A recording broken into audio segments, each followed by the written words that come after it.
आज से खिड़की बंद करके सोया कर, ताकि कोई जानवर अंदर ना आ सके। राजकुमार को अमावस की काली छाया ने अपनी चपेट में ले ही लिया। मैं पूछता हूँ, क्या गुनाह किया है मैंने? किस पाप का इंतकाम ले रहे हो मुझसे? क्यों अमावस की काली स्याही से मेरा भाग्य लिखा तुमने? जवाब दो, क्यों? गांव में किसकी मौत हो गई है? बद्री की। बद्री की? अब हमें वनराज पर कोई भी भरोसा नहीं है। हमें ऐसा सरदार चाहिए जो हमारी रक्षा कर सके। मेरे लाख मना करने के बाद भी कल रात वो घर से बाहर निकल गया और काली अमावस के प्रकोप का शिकार हो गया। 21 साल पहले जो मैंने कहा था वो आज भी अटल है, सत्य है। यहाँ से दक्षिण दिशा में 100 कोस की दूरी पर एक गांव है, माधोगढ़। वहाँ एक काली घाटी है।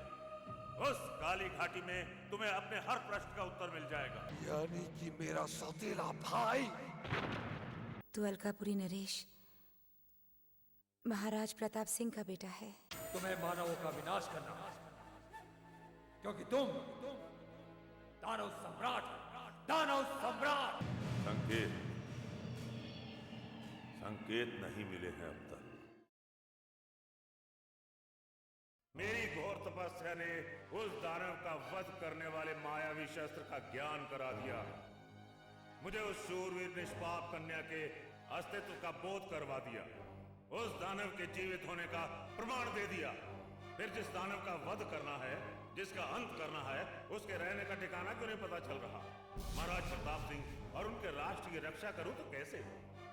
समस्त राज परिवार का विनाश रोकूं तो कैसे? अवश्य कोई है जो इस दानव को सुरक्षा कवच प्रदान कर रहा है। अवश्य कोई अद्भुत शक्ति है जो मेरी तपस्या उस दानव के बीच बाधा बनी हुई है। कौन है वो? कौन है वो?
गुप्तचरों के अनुसार घने वन में मात्र एक यही घर है, अर्थात महारानी पद्मावती का निवास स्थान निसंदेह यही है।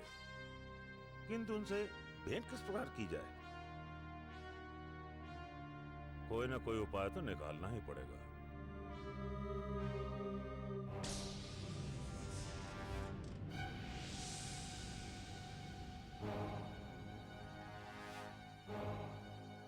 अलग निरंजन, भगवान तुम्हारे कष्ट, तुम्हारे संकटों को दूर करेगा। साधु महाराज को भिक्षा दो पुत्री। साधु तुम्हारी भिक्षा का अभिलाषी है। यदि कुछ भोज मिले तो अति कृपा होगी।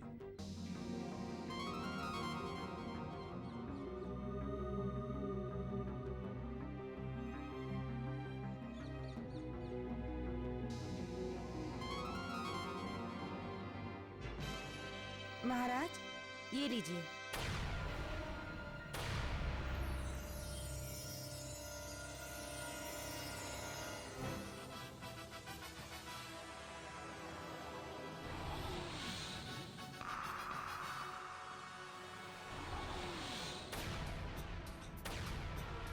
आचार्य रुद्रनाथ, आप?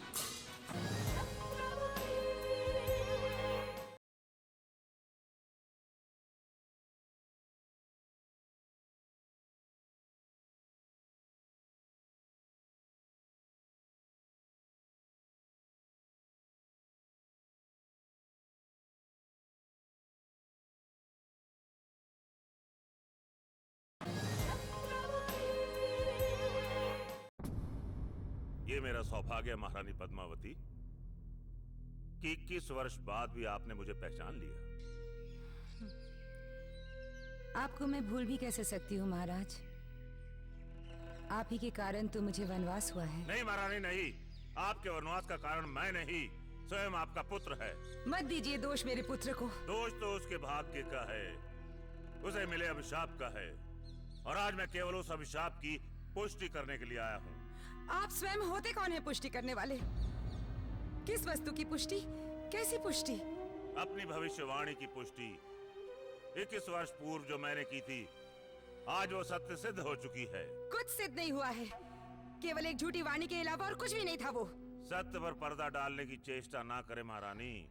क्या ये सत्य नहीं है कि अमावस की रात अभिशाप की काली छाया ने कुंवर को अपनी चपेट में ले लिया? क्या ये सत्य नहीं है कि कुंवर एक विचित्र प्राणी में परिवर्तित हो गए? आरोप पर आरोप, आरोप पर आरोप लगाए जा रहे हैं आप मेरे बेटे पर। मैं पूछती हूँ, क्या शत्रुता है आपको मेरे बेटे से? मेरा सारा संसार तो आपने उजाड़ ही दिया, अब चैन से जीने भी नहीं देंगे आप। क्यों आए आप 21 वर्ष बाद हमारी शांति भंग करने? क्यों? शांति तो महाराज की भंग हो चुकी है महारानी। ऐसा कौन सा दिन है जब वो आपकी और अपने पुत्र की याद में व्याकुल ना हुए हों? ऐसा कौन सा दिन है जब उन्होंने अश्रु न बहाए हों? वो स्वयं अपनी आंखों का प्रकाश त्याग करने को तत्पर हैं। आज स्वयं उन्हें अपनी भूल का पश्चाताप है। ये आपको उस समय सोचना चाहिए था जब आपने मेरे बेटे को राज दरबार से निकलवाया था। उस भूल का एहसास अब हो रहा है आपको? या फिर हैरानी ये हुई कि हम जिंदा कैसे हैं? आचार्य महाराज, अब आपके महाराज को पश्चाताप किस बात का है? जवाब दीजिए, मौन धारण क्यों खड़े हैं?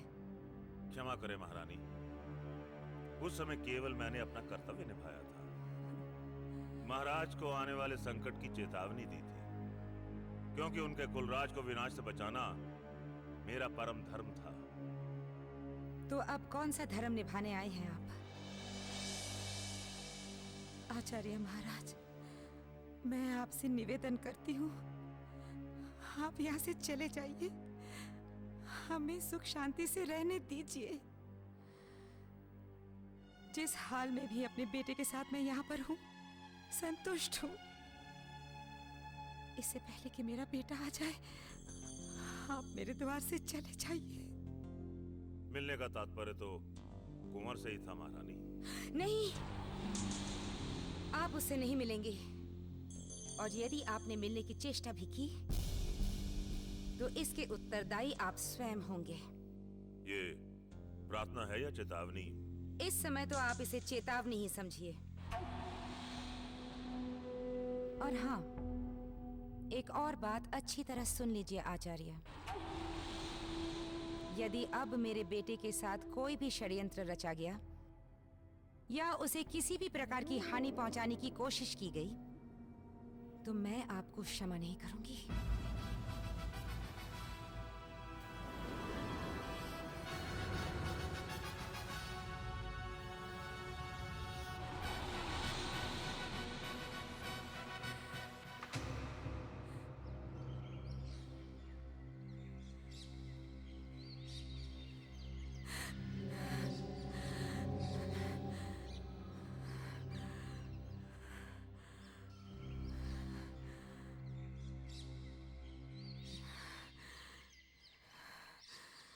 वनराज, कहीं वनराज को कोई हानि न पहुंचाए।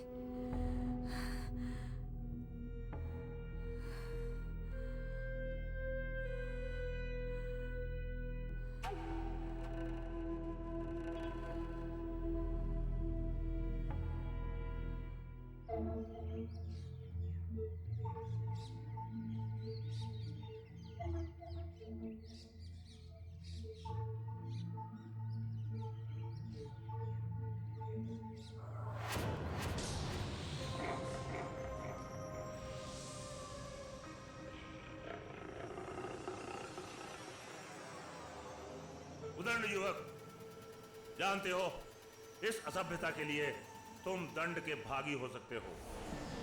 इस प्रकार हमारा रास्ता रोकने का कारण क्या है? इस जंगल में किसी में इतनी शक्ति नहीं जो मेरी मां की ओर दृष्टि भी उठाकर देखे। मैं तुम्हारा विनाश कर दूंगा। कौन है तू? मैं उसी मां का पुत्र हूं जिसको तूने अपमानित करने का साहस किया है। जिस मां की मैं पूजा करता हूं उस मां का अपमान मैं कभी सहन नहीं कर सकता। अर्थात मेरे सामने महाराज प्रताप सिंह का दानव पुत्र खड़ा है, जिसे अमावस में काली रात की नागिन डस चुकी है, जो संपूर्ण दानव बन चुका है। वो दानव जो केवल रक्त बहाएगा, अत्याचार करेगा। मैं रक्त बहाऊंगा, हत्याएं करूंगा। हाँ हाँ, मैं तेरा वही रूप तो देखने आया था, क्योंकि मेरी भविष्यवाणी सत्य थी। यदि उस समय तेरे पिता ने तुझे राज्य से नहीं निकाल दिया होता तो आज उनका सर्वनाश हो चुका होता। यदि उसी समय तेरा वध कर दिया होता तो आज तू धरती के लिए संकट नहीं बनता। संकट तो अब आएगा। इससे पूर्व मैं तेरा विनाश कर दूंगा।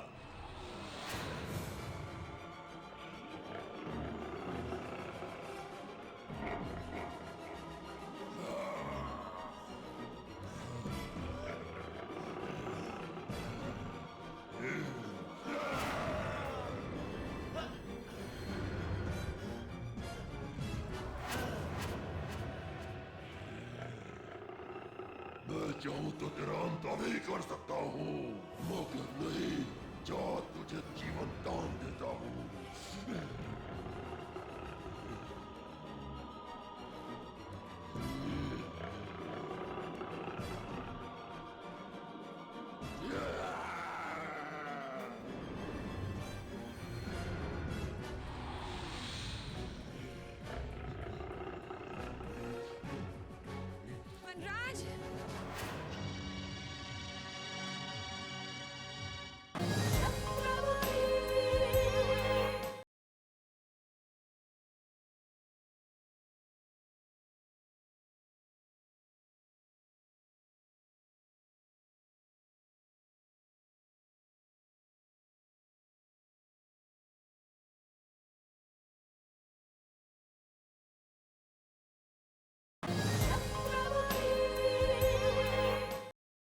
वनराज!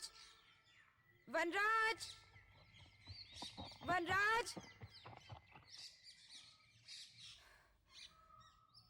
वनराज! माँ, वनराज! माँ, वनराज! माँ, वनराज! वनराज! बेटा तू ठीक तो है ना? हाँ माँ। तू घर चल मेरे साथ, अभी घर चल, चल चल। माँ, रुक माँ। माँ, बात क्या है? तू इतनी भयभीत क्यों है? बेटा मैं तुझे सब बताऊंगी, तू पहले घर तो चल। देख, तेरा इस जंगल में एक क्षण के लिए भी रहना शुभ नहीं है बेटा। माँ, ऐसा क्या हो गया जो तू मेरा जंगल में रहना अशुभ मान रही है? मैं यही तो खेल कूद कर बड़ा हुआ हूँ। ये जंगल मेरा दूसरा घर है। मैं तेरी सब बातें मानती हूँ बेटा, लेकिन अब मैं तुझे एक पल के लिए भी अकेला नहीं छोड़ सकती। तो फिर मैं भी घर नहीं जाऊंगा। जब तक तू मुझे सच्चाई से अवगत नहीं कराती, मैं घर नहीं जाऊंगा। क्या तू अपनी माँ की आज्ञा नहीं मानेगा? माँ, तेरी एक आज्ञा पर अपना शीश काटकर तेरे चरणों में रख दूं। लेकिन माँ, आज तुझे बताना ही होगा, मुझे इन जंगलों में किसका भय है? तू इतनी चिंता में क्यों है? तेरे मुख पे ये भय की रेखाएं क्यों दिखाई दे रही हैं? मैं तुझे सब बताऊंगी बेटा, लेकिन यहाँ नहीं। तू घर चल बस। नहीं माँ, मैंने कह दिया ना, सच्चाई जाने बगैर मैं एक कदम भी नहीं बढ़ूंगा। देख बेटा, रात का घना अंधेरा छा जाने से पहले हमें घर पहुंच जाना चाहिए। देख देख, भूखे जंगली जानवरों की आवाजें भी आ रही हैं। घर चल बेटा, घर चल। तुझे मेरी सौगंध। माँ। हाँ, तुझे अपनी माँ की सौगंध है। माँ। तो अगर अब भी मेरे साथ नहीं चला तो अपनी माँ का मरा हुआ मुंह देखेगा। ये तूने क्या कह दिया माँ? आगे से ऐसे शुभ बात कभी मत करना। इस दुनिया में तेरे सिवाय मेरा है ही कौन? तेरी सौगंध के आगे तो मैं ईश्वर की आगे भी टाल सकता हूँ। चल। ठीक है, अब चल। जल्दी आ जल्दी।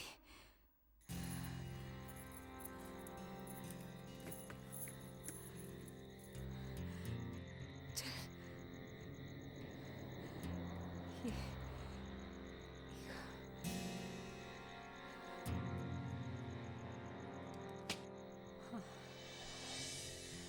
माँ,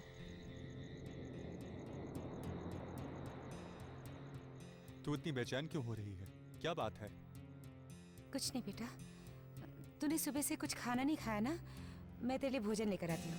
नहीं माँ, सच्चाई जाने बगैर मैं अन्न का एक दाना भी नहीं खाऊंगा। जिद मत कर बेटा, अब तू बच्चा नहीं रहा, जवान हो गया है। तू कुछ भी कहे माँ, मगर तेरे मुंह पे छाए इस डर के रहस्य को जाने बिना भोजन तो क्या, पानी की एक बूंद भी नहीं पीऊंगा। हे भगवान, अब मैं तुझे कैसे समझाऊं? अच्छा, मुझे एक वचन दे। वचन? कैसा वचन?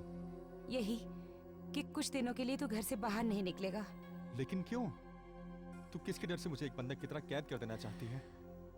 मैं तो जीवन भर तुझे एक आजाद पंछी की तरह उड़ता हुआ देखना चाहती हूँ बेटा, लेकिन डरती हूँ कहीं वो लोग तुझे मुझसे अलग ना कर दे। कौन लोग? तू किसकी बात कर रही है? है कुछ अपने जो अपनों का ही लहू बहाना चाहते हैं। तू पहले मत बुझा और शीघ्र पता कौन है वो लोग। मैं तेरे चरणों की सौगंध खाकर कहता हूं, तुझे डराने धमकाने वाले के शरीर से रक्त की एक एक बूंद निकालकर उस घने जंगल में बहा दूंगा जहां तू मुझे जाने से रोकना चाहती है। बता मुझे मां, कौन है वो लोग? वनराज, बेटा तू पीछे वाले कमरे में जाकर छुप जा बेटा, जा। क्षमा कर मां, आज तेरा पुत्र तेरी आज्ञा नहीं मानेगा। क्या? तू मेरी आज्ञा नहीं मानेगा? हाँ मां, हाँ। तेरा पुत्र इतना कायर नहीं है जो तेरी और स्वयं की रक्षा ना कर सके। मैं देखता हूं धरती पर ऐसा कौन बलवान पैदा हुआ है जो तुझे डराने की हिम्मत कर सके।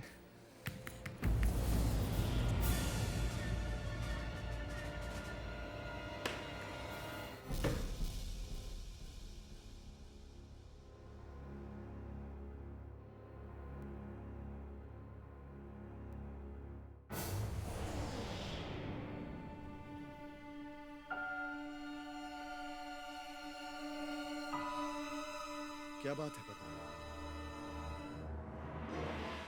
वनराज इतने क्रोध में और तुम इतनी घबराई हो?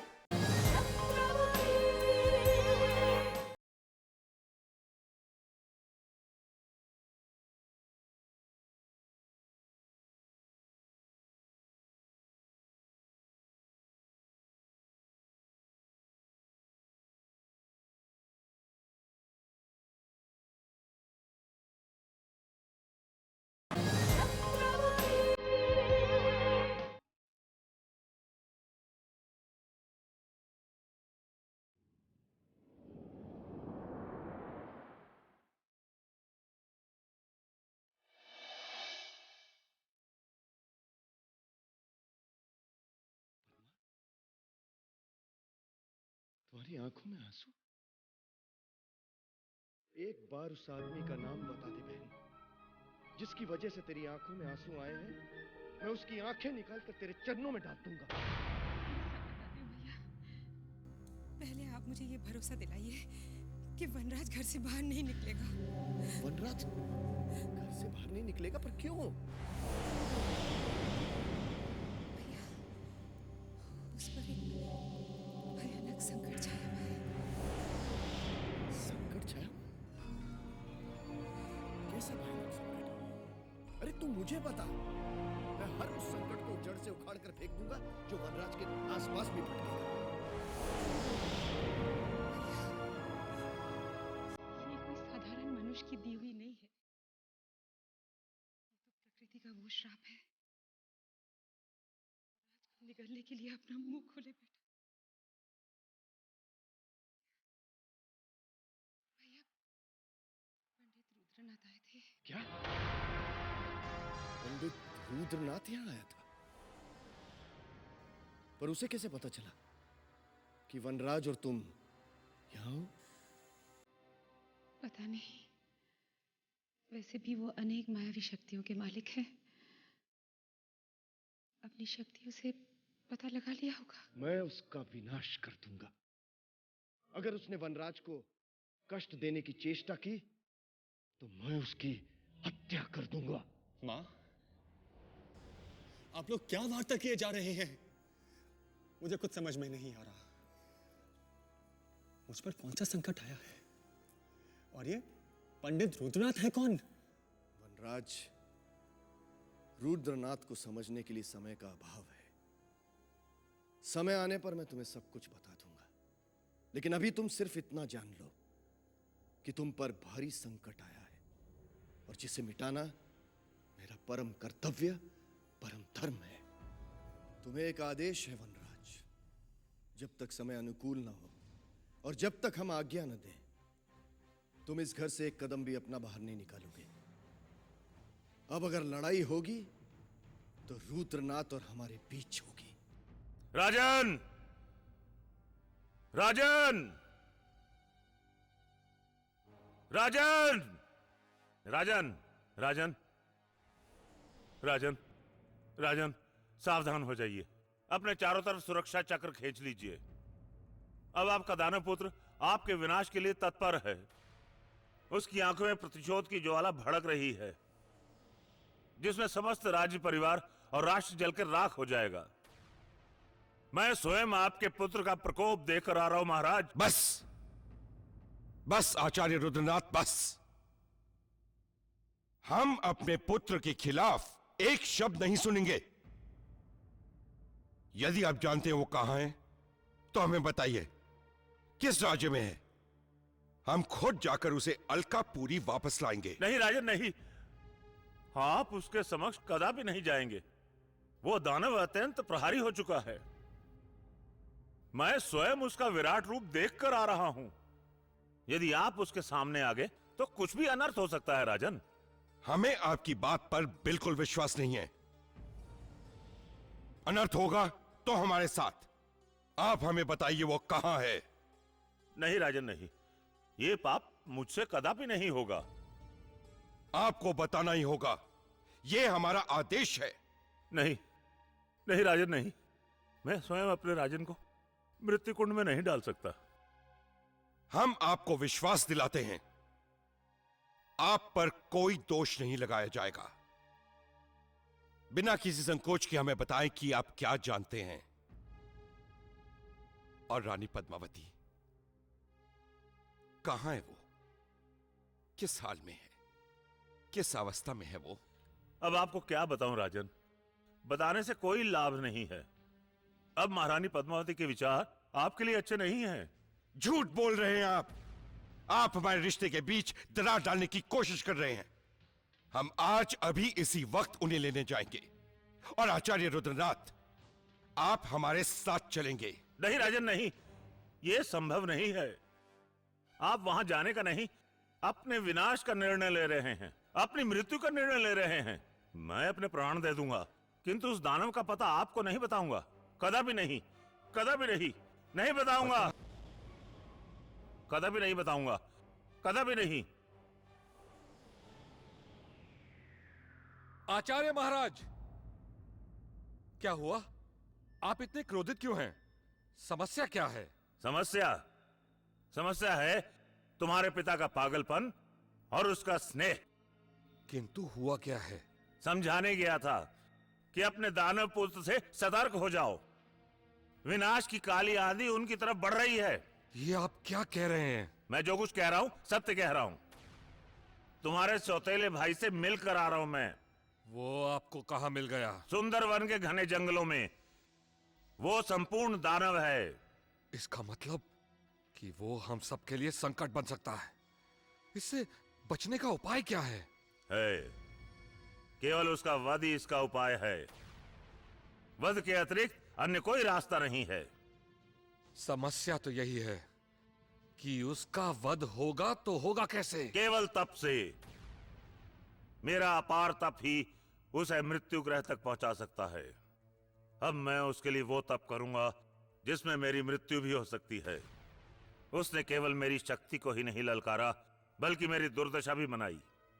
एक भिक्षु की तरह उसने मेरे प्राण मुझे लौटाए, वो भी केवल इसलिए कि मैं महाराज को चेतावनी दे सकूं। किंतु महाराज मेरी बात सुनने को ही तैयार नहीं है। इसका मतलब ये हुआ कि वो सौतेला हमसे युद्ध करना चाहता है और महाराज है कि उसे महल में बुलाना चाहते हैं। मूर्ख हो गया तेरा पिता। वो अपने मोह में यह भी भूल गया कि वो अपने पुत्र को नहीं, अपने विनाश को आमंत्रित कर रहा है। आचार्य महाराज, इससे पहले के पिताश्री उन दोनों के पास पहुंचे, हमें छोटी मां और उसके पुत्र को मृत्युदंड देना चाहिए। किंतु समस्या यह है कि जिसके सामने आपकी शक्ति समाप्त हो गई, उसे हम मृत्यु कैसे देंगे? उसे मैं मृत्यु दूंगा, मैं। भानु प्रताप, क्या तुम मेरे लिए तुरंत एक कन्या का प्रबंध कर सकते हो? कन्या का प्रबंध? मैं कुछ समझा नहीं। कैसी कन्या? वो कन्या जो अपनी मृत्यु के बिल्कुल निकट हो। लेकिन ऐसी कन्या तुरंत कहां मिल सकती है? खोजो। अब केवल एक कन्या की आत्मा ही वनराज की मृत्यु का साधन बता सकती है। आचार्य महाराज, यदि आपको एक कन्या की आत्मा की इतनी ही आवश्यकता है, तो कुंवर भानु प्रताप सिंह किसी भी कन्या को यहां लाकर इसी समय उसका वध कर देगा। नहीं, मुझे किसी का वध नहीं चाहिए। वध करके प्राप्त की हुई आत्मा पर तप करना महापाप है। उस पर तप कभी सफल नहीं होगा। मुझे केवल वो कन्या चाहिए जो अपनी अंतिम सांसों में हो।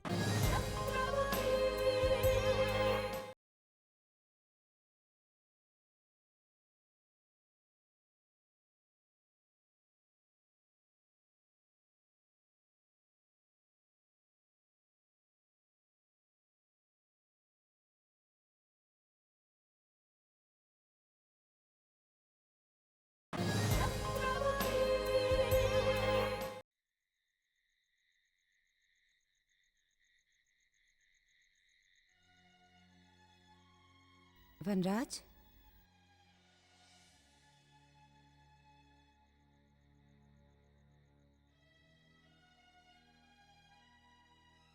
कौन से विचारों में खोया है? कुछ नहीं माँ। बताना, कौन सी चिंता खाई जा रही है तुझे? चिंता नहीं माँ, हमारे साथ षड्यंत्र हुआ है। षड्यंत्र? ये कैसी बातें कर रहा है तू? ये विचार तेरे मन में आया कैसे? हाँ माँ, ये षड्यंत्र मेरे पिता ने किया है। तेरे पिता ने? क्या कह रहा है तू वनराज? तेरे पिता तो अभी तक हमारी याद में आंखों से नीर बहा रहे होंगे। तू बहुत भोली है माँ। अगर पिताश्री को हमारी याद आती तो वो हमें ढूंढते हुए यहां जरूर आते, परंतु इतने सालों में एक बार भी उन्होंने हमारी कुशलता नहीं पूछी।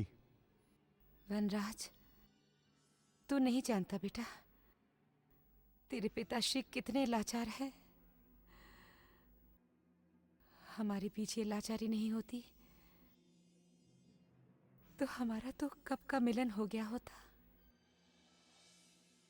तू झूठ बोलकर उनका साथ क्यों दे रही है? जिसने रावण का कर्म किया हो उसे राम का स्थान दे रही है? वनराज, अपने पिताश्री पर लांछन लगाने से पहले पूरी सच्चाई तो जान ली होती। सच्चाई जानने के बाद भी अगर तुझे ऐसा लगता है कि तेरे पिता रावण का दूसरा रूप है, तो तू मेरी हर बात ठुकरा देना। सच्चाई ये है बेटा कि हमें देश निकाला तेरे पिताश्री ने नहीं दिया था। राज पंडित रुद्रनाथ के कारण हमें राजमहल छोड़कर इन जंगलों में शरण लेनी पड़ी थी। राज पंडित रुद्रनाथ के कारण हमें राजमहल छोड़ना पड़ा? हाँ,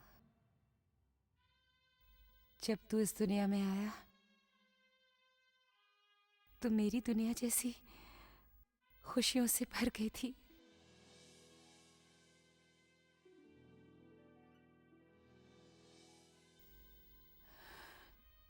मगर तभी पंडित रुद्रनाथ एक ऐसा समाचार लेकर आए कि मेरी सारी खुशियां दुखों में बदल गई। उस दिन ये बालक अति अशुभ घड़ी में पैदा हुआ है। अनिष्टकारी लक्षण है इसकी कुंडली में। सारे अमंगल, सारे संकट ही नहीं, दानव शक्तियां भी हैं इसमें। जनजाति और राष्ट्र का विनाशक होगा ये, क्योंकि ये बालक अमावस की काली छाया से प्रभावित है। मैं ये समाचार सुन के कि राजमहल में एक बालक ने जन्म लिया है, यहां आने पर विवश हो गया। इस बालक का जन्म उस अशुभ घड़ी में हुआ है जिसमें केवल दुष्ट आत्माएं जन्म लेती हैं। अगर मेरी बात ना मानने की भूल आपने की, इसलिए मैं फिर आपको चेतावनी देता हूं कि अपने इस पुत्र से जितनी जल्दी हो सके छुटकारा पालो। इससे पूर्व ये बालक राजमहल का विनाश कर दे। इसे राजमहल से बाहर निकाल देना चाहिए। इस संकट से बचने का कोई तो उपाय होगा। हाँ बड़ी रानी, उपाय है। क्या उपाय है आचार्य महाराज? इस बालक का वध, इसकी हत्या। नहीं नहीं नहीं नहीं नहीं नहीं, मैं अपने पुत्र का वध स्वीकार नहीं कर सकती। मैं नहीं कर सकती, नहीं कर सकती मैं।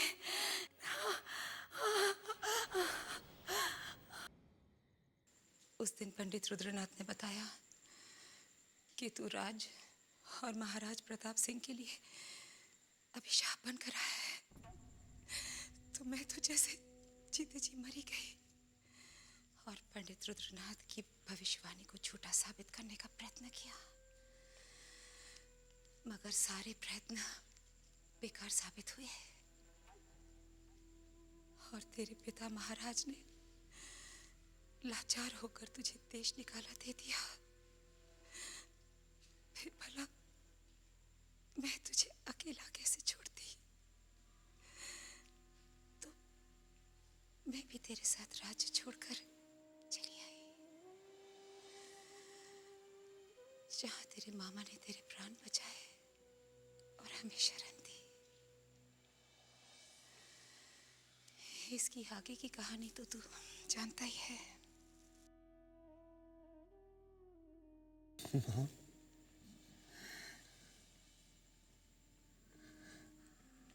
तूने राजमहल के सारे सुख छोड़ दिए मेरे लिए। जंगल में कष्ट भरा जीवन गुजारा।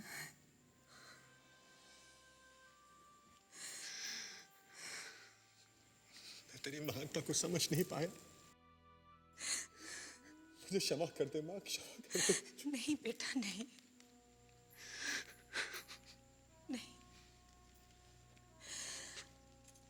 माँ का असली धन तो उसका बेटा होता है, और फिर मैंने ये सब स्वयं के लिए तो किया है बेटा। माँ, तूने सच्चाई बताकर मेरे मन का बोझ हल्का कर दिया। मैं तुझे वचन देता हूं, तुझे तेरा अधिकार वापस दिलाकर ही रहूंगा, चाहे उसके लिए मुझे किसी भी सीमा तक जाना पड़े। नहीं, तू मेरी सहमति के बिना कुछ नहीं करेगा। लेकिन माँ, मैं कुछ सुनना नहीं चाहती। मैं तेरे पिता की साम्राज्य की धरती पर उसी दिन कदम रखूंगी जब वो स्वयं आकर हमें सम्मान के साथ ले जाएंगे।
प्रणाम बाबा। महारानी पद्मावती आप और यहाँ? बाबा, हमें आपसे अत्यंत आवश्यक बात करनी थी, इसलिए भोर होते ही आपके दर्शन के लिए आ गए।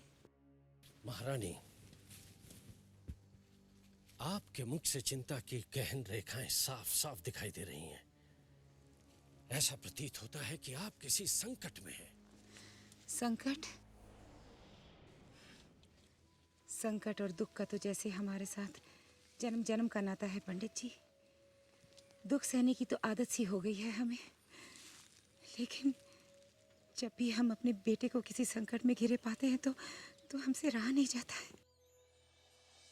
कल पंडित रुद्रनाथ। जानता हूं, पंडित रुद्रनाथ आया था। यही बताना चाहती है ना आप हमें? जी पंडित जी, आपसे क्या छुपाना।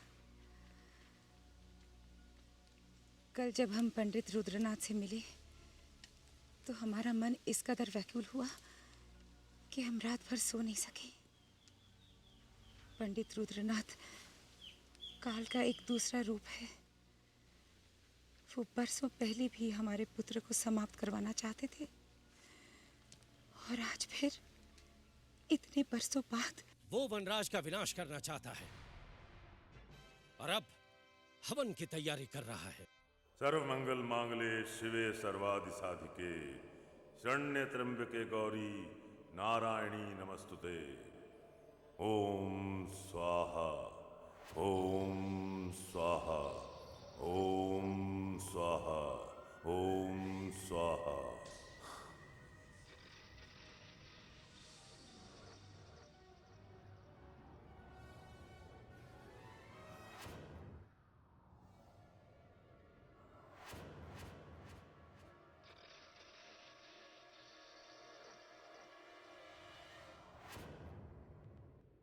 ताकि वनराज शीघ्र अतिशीघ्र काल के मुख में चला जाए। चाहे मेरे प्राण चले जाए, लेकिन मेरे वनराज के प्राणों की रक्षा करने का कोई उपाय बताइए। आप जानते हैं मैं उसके लिए कुछ भी कर सकती हूँ। कोई उपाय बताइए बाबा, कुछ कीजिए। महारानी, उपाय तो है, परंतु परंतु क्या बाबा? आप कुछ बोलते बोलते रुक क्यों गए? देखिए, आप मुझसे कुछ ना छुपाइए। मैं युवराज के लिए अपने प्राणों की आहुति भी दे सकती हूँ। महारानी, मस्तिष्क पर लिखी रेखाओं का भला कौन बदल सकता है? जो लिखा है वो तो होकर ही रहेगा। क्या होकर रहेगा? युवराज के भाग्य में अब और क्या हो सकता है? महलों में जन्म लेने वाला युवराज आज इन भयानक जंगलों में भटक रहा है। क्या यही कुछ कम है? अब और क्या होगा बाबा, और क्या होगा? यात्रा। यात्रा? वनराज को यात्रा पर निकलना ही होगा, और वो भी अतिशीघ्र। नहीं पापा, आप कुछ कीजिए कि वनराज मेरी आंखों से दूर ना जाए। मैं तो उसके बगैर एक पल नहीं जी सकती। महारानी, भाग्य का लिखा भगवान के सिवा और कोई नहीं मिटा सकता। मैं तो आपको बस इतना ही बता सकता हूं कि यात्रा में आए संकट से रक्षा कैसे की जा सकती है। महारानी, वनराज को यात्रा पर निकलना ही होगा।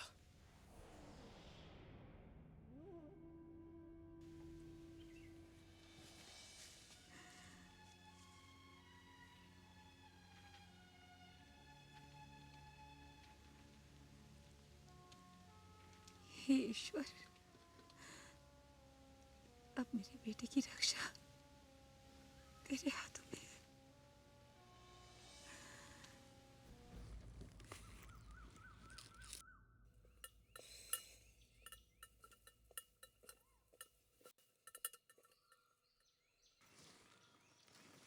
माँ, तो सवेरे सवेरे कहाँ से आ रही है? पूजा की थाली लेकर कोई कहाँ से आता है? मंदिर? मैं तो मंदिर गई थी। तू सवेरे सवेरे कहाँ जा रहा है? बस यूं ही चक्कर काट के लौट आऊंगा। मैंने तुझे मना किया था ना वनराज, कुछ दिनों के लिए घर से बाहर नहीं निकलना। माँ, मैं जंगल थोड़ी ही जा रहा हूँ, बस यूं गया और यूं लौट आया। तू चिंता मत कर।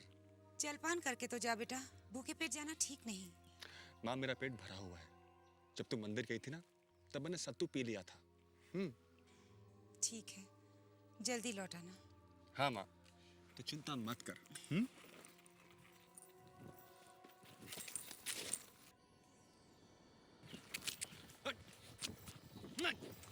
हट।